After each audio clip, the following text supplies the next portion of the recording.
After the end of one of the most intense hurricane seasons in many years, we are still experiencing and will continue to experience various repercussions. We spoke to NBC6's Chief Meteorologist John Morales for more information about this past hurricane and any tips for a future one. Here at NBC Chief Meteorologist John Morales for a recap of Hurricane Irma. Thank you for taking time with us, John. So can you talk a little bit about how you got into meteorology? Sure. Well, first of all, thanks for having me. It's great to be here. I tell you what, my story is not too different from what most professional meteorologists will tell you. We tend to start liking the weather around the time that we're your age, or maybe a little bit younger. In my case, I was in Puerto Rico. That's where I was raised. There were occasional tropical storms and hurricanes that would cross the Atlantic. I used to keep these hand-drawn, hand-plotted hurricane tracking maps, and I would keep all the track of the storm, but also statistics on the storm, because I was just so interested in hurricanes. And I was interested in other stuff too. I liked astronomy. I liked maybe the thought of being a commercial pilot. But at the end of the day, I chose meteorology because in Puerto Rico, there was a National Weather Service office from the U.S. National Weather Service in Puerto Rico. I went to visit the office, spoke to a couple of people, including the big boss over there, and he mentored me and suggested that I could continue as a real career. So that's how I became interested in meteorology and eventually chose this as my profession. So you've always been interested in hurricanes your entire life? Absolutely. Because I grew up in Puerto Rico, that's why it's tropical weather that I've been most interested in. So like I said, I would track the hurricanes. Back in those days, there weren't as many as there are today, and that's more of a natural cycle. The Atlantic tends to go through these 20 or 30-year cycles of more hurricanes and less hurricanes. That was a time of fewer hurricanes, but there were some big threats nonetheless in the Caribbean, and some of the more memorable ones was during my high school years, like Hurricane David in 1979. So I vividly remember David, which just missed Puerto Rico, but then unfortunately hit the Dominican Republic really hard.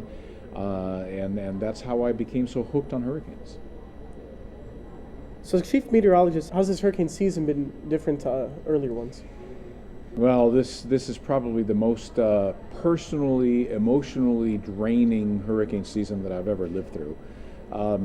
It's been very intense, very concentrated, especially during the month of September, which will be a September to remember for all of us, not just because of what happened here in South Florida with the Irma impact, but because of Hurricane Harvey and because of Hurricane Maria and the other hurricanes that were in the Atlantic that were quite strong during that time too.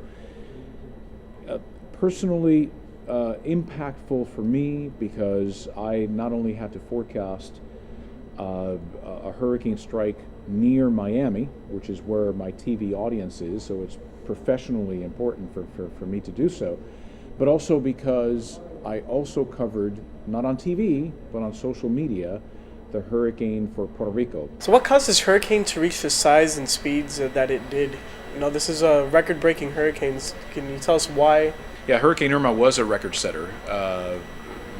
Not because we haven't had any Category 5 hurricanes in the past, we certainly have, but Irma maintained a very high intensity with sustained winds of 185 miles per hour for 37 straight hours.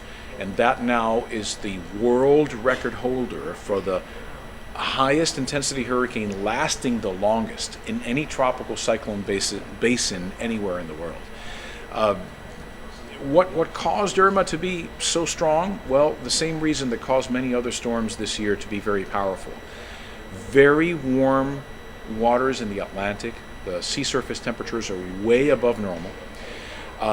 And the lack of any wind shear. Wind shear is a change in wind speed and direction with height in the atmosphere. And if there's no wind shear, these hurricanes can grow vertically without any impediment, and they tend to sustain themselves much longer.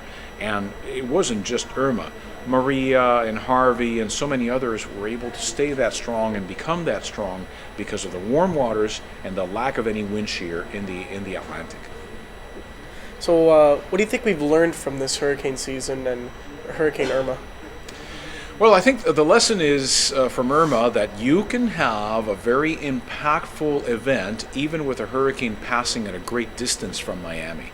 Irma passed 90 miles away from us, and nevertheless we had wind gusts from 90 to 109 miles per hour in the metropolitan area of South Florida, and that led to some significant impacts. The power was out for a week to 10 days in many locations, a lot of damage to trees and power lines, and so life was significantly disrupted even with a hurricane passing far away. And let's not forget, the storm surge was very significant along the coast of Coconut Grove, many other spots in Miami-Dade County, as far north as St. Augustine and Jacksonville, as far north as Charleston, South Carolina. There was an Irma storm surge.